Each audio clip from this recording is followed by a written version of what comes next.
Team रे सामिल हेले सूर्य कुमार हो शिवम दुबे। जयसवाल भी करिपारंती एंट्री।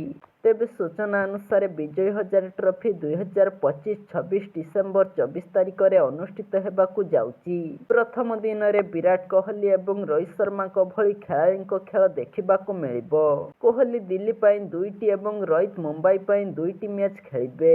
टी20 दलर अधिनायक सूर्य कुमार यादव एवं शिवम दुबे जनवरी रे विजय हजारे ट्रॉफी रे मुंबई पाई 2टी मैच खेलिबे। मुख्य चयनकर्ता अजित अगरकर दक्षिण आफ्रिका विपक्ष रे सद्य समाप्त टी20 सीरीज रे अंशग्रहण करिथिबा खेलाड़ीमानकु सूचना देइथिले जे सेमानकु विजय हजारे ट्रॉफी 2025-26 रे 2टी मैच खेलिबाकु पड़िबो। रिपोर्ट अनुसार सूर्य कुमार यादव एवं शिवम दुबे मुंबई रो शेष 2टी ग्रुप रो जाई मैच खेलिबे। उभय जनवरी 6 एवं 8 तारिख रे खेलिबे। मुंबई रो मैच जनवरी 6 रे हिमाचल प्रदेश एवं जनवरी 8 रे पंजाब विपक्ष रे जा उभय जयपुर रे अनुष्ठित हेबो। भारतर परवर्ती टी20 अंतर्जातीय सीरीज जनवरी 21 रे न्यूजीलैंड विपक्ष रे आरंभ हेबो। यह पूर्व जनवरी 11 रु आरंभ होइथिबा 3 मैच विशिष्ट एक दिवसीय सीरीज हेबो।